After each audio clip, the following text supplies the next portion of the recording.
having That's tonight what I too. You get heard, 2 Halloweens. Yeah. Okay. Yeah. I didn't know you could do that. Yeah. Matt, is everything kind of still the same on the injury situation? Anybody getting any better or? You know what? I think, it's still the same from when we talked about it on, I guess, Monday. Yeah, so I think C.J. Miller looks healthy. Some of the guys that were able to rest, Javian Hamilton looks a little bit more healthy. Dawson Knox looks a little bit more healthy. So I think Victor Evans, again, still a chronic knee problem, but he'll be a little bit better, give us a little bit more. Austrian will be able to play some. So it just, from an injury standpoint, besides the guys that are done for the year, we should be pretty good going into the game. Is that something Victor's going to have to get looked at once the season's over? Yeah, I think so. I just think it's a chronic knee injury, and they'll have to go in and MRI it, and potentially maybe scope it. But I think I think for right now it's not going to hurt it any worse. So I think it's just managing it and getting him through the year. Markel Winters. He won't play this week. Maybe questionable for the next week, but I think he'll be back before the end of the year. Preparation been satisfactory? Good, really point? good. A lot of energy. Guys, flying around, look really, really fresh yesterday because of the weather. We went inside today, but overall, it's been a good week. Do you think the physicality of practice yesterday when we were out there, do you think that helps a lot going into a game that you need to work on the physicality a lot? Yeah, I think speed of the game is always good, and I think for us backing off some and having shorter practices in the open date, I think it's good to get out there and be physical and get the speed of the game back because it has been a week since you played. Have you noticed them become more balanced in recent weeks as they've kind of found a running game and then figured out what they have in Bentley? It seems like he's kind of settled into the 15 to 25 range in terms of throwing. Have you noticed more balance in what they do? Yeah, I think they had success running the football, and I think that's kind of what they hung their hat on and did a nice job. A little bit more 12 personnel, not as many RPOs, still in their game plan, but just a little bit more, maybe a commitment to running the football. Do you see a Dan Werner influence in there? Or? Yeah, some. Always. Football's football. A lot of the schemes are the same. Inside zone, outside zone, power, counter. That's who they are and who most everybody is. It's just different variations of it. Is Samuel similar to any receivers that you guys have? Just a big, strong guy, probably most similar to AJ. Just they're built similar. Great hands, strong, make a lot of plays, but probably put you in the mindset of AJ just from a build standpoint.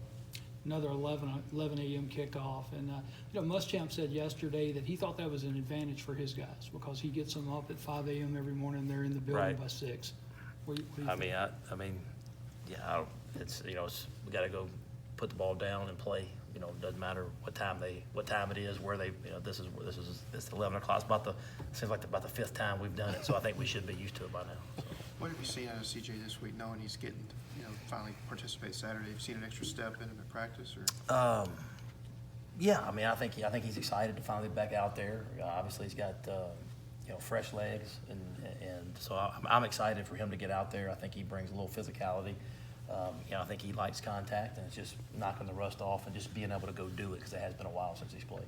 You had mentioned that you felt like Ruggs had kind of hit a freshman wall. Have you seen him kind of break through that? Yeah, I think it's tough. I think, you come in there and you're battling and you show flashes, and then it's different when you're expected to do it every time. When you're up and coming, if you make one good play, everybody's like, oh man, he flashed. Mm-hmm. But then you get in there as a starters, you're expected to flash every time, and there's just a difference there. Mm-hmm. So, but I do think he can give us some valuable reps, and he'll do that on special teams and at linebacker.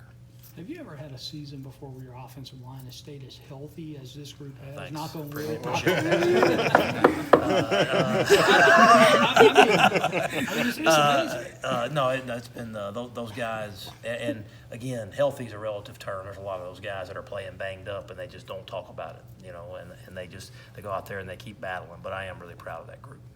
Do you feel like you have a better idea of what you guys kind of want to do once you get in the red zone after examining the struggles from 2 weeks ago? Yeah, there's some tweaks, and you basically just got to find the one-on-one matchups that you like, and then you got to go win those one-on-one matchups. It's no secret. I think at some point everybody struggles in the red zone when you play good defenses. Everything gets condensed. They play man-to-man coverage. You got to go win, and I think we'll have a plan to get our ball to our best players, and they'll make plays.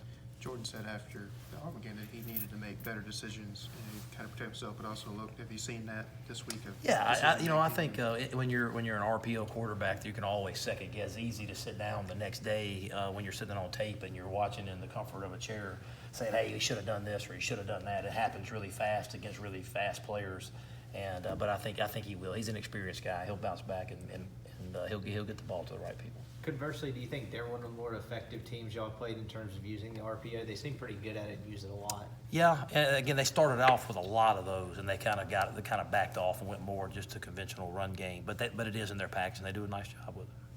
Who do you feel like one of those players is that can maybe help y'all in the red zone that maybe isn't a starter right now that you feel like you can throw out there and get a good matchup? I mean, again, we have very capable players that are out there. We don't have to bring in anybody else. There's very capable players that are out there. We just got to make plays. Going back to Halloween, did you get spooked at all yesterday? There was a mannequin that came out. I'm not sure if that's on video or anything, but yeah, I did. Sorry. That's all right. I think my wife set me up. I think is what happened. She was informed. Yeah, that's what it kind of looked like. Thank you, brother. Yep. Thank you.